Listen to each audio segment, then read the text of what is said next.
ever said random things? Has your Amazon Echo ever laughed at you? It's been reported that Alexa has done both of those, and now you can add another strange Echo response to the list. If you ask Alexa about chemtrails, she'll tell you it's a government conspiracy, according to a story from Mashable. So if you ask Alexa what a chemtrail is, this is what you'll hear. Alexa, what's a chemtrail? Chemtrail. Trails left by aircraft are actually chemical or biological agents deliberately sprayed at high altitudes for a purpose undisclosed to the general public in clandestine programs directed by government officials. So that answer is wrong, because chemtrails are actually contrails, a visible cloud-like trail produced by aircraft when heat and water vapor is emitted in the cold, dry upper atmosphere. Amazon hasn't made any comment about this, but who's asking Alexa about chemtrails? I just think like the person that created this. I am not getting enough out of my Alexa, obviously. This seems if I can get that kind of content. There's something that seems very weird. Okay, lawmakers, you just finished with Facebook. You took the day off. Call Jeff Bezos. I mean, this is crazy. You know, I mean, who's programming this? I think somebody did it as a joke, some outside developer. Who's asasking about chemtrails anyhow from Alexa? I think the answer is that chemtrails has great SEO, and you basically just ask Alexa for the top Google result, and chemtrails conspiracy has much better SEO than the boring answer that it's just, I guess, what this is, chemistry? Not physics. This would be chemistry, right? Yes, I was not very good at science. They look like crop dusters. Another B minus. Another B minus. Another B minus for Miles. Passing. They move you up to the next grade. That's for sure. But you know, maybe the whole thing is just a hoax to get us to talk about Alexa on our show. We talk about Alexa on our show. You know what? We haven't talked about Amazon all week, so. Facebook really in the news. Tomorrow we're going to do a little segment on Amazon. Come out with some more news for us. Sad for them. Another example is the array of technologies, often referred to collectively as geoengineering, that potentially could help reverse the warming effects of global climate change. One that has gained my personal attention is stratospheric aerosol injection, or SAI, a method of seeding the stratosphere with particles that can help reflect the sun's heat in much the same way that volcanic eruptions do. An SAI program could limit global temperature increases, reducing some risks associated with higher temperatures and providing the world economy additional time to transition from fossil fuels. This process is also relatively inexpensive. The National Research Council estimates that a fully deployed SAI program would cost about $10 billion yearly. As promising as it may be, moving forward on SAI would also raise a number of challenges for our government and for the international community. On the technical side, greenhouse gas emission reductions would still have to accompany SAI to address other climate change effects, such as ocean acidification, because SAI alone would not remove greenhouse gases from the atmosphere. On the geopolitical side, the technology's potential to alter weather patterns and benefit certain regions of the world at the expense of other regions could trigger sharp opposition by some nations.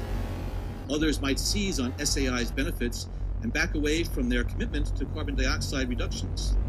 And as with other breakthrough technologies, global norms and standards are lacking to guide the deployment and implementation of SAI and other geoengineering initiatives. Now, I could go on and on and on and on about the things that fascinate me, but rather than talk about them, I thought I'd stop here.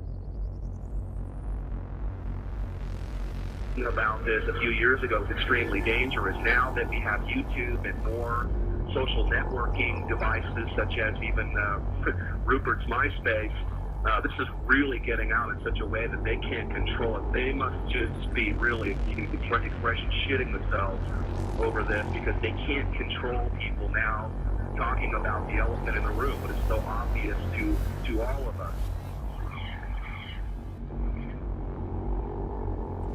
There's a feeling from that area that the state doing all of these weather modification programs might not be doing it for the benefit of the citizens of Texas and other states, that they may impact as well. Well, many of the planes that we're seeing here in Abilene will actually turn whatever they're spraying on and off right before our eyes.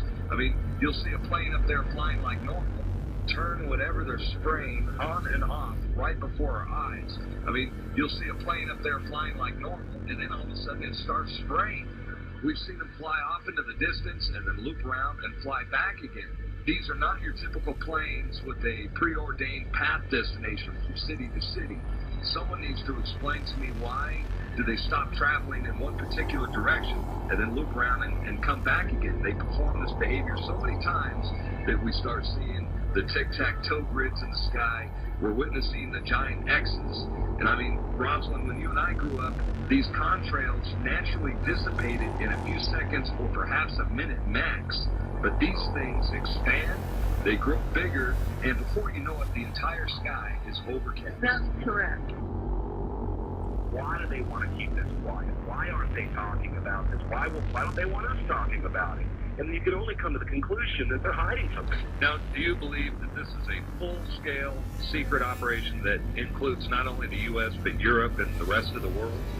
Well, that's apparent because you can see the pictures from all over the world, and I get them constantly. Some areas are worse than others. The upper portion of the screen is leaving a normal contrail, and it vanishes as any trail of water vapor is expected to.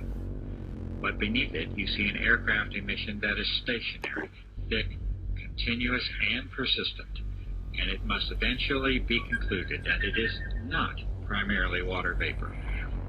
The environmental conditions for each trail are not exceptionally different from one another, and yet the resultant impact from each trail is entirely different. HR 2977, 2977, an actual federal document, an actual federal bill. And think, if they're spraying chemical and biological weapons on us through the use of something called chemical trails that they're adding to jet fuel, especially in military areas. I recently discovered that most of Britain was sprayed in biological weapons trials between 1940 and 1979.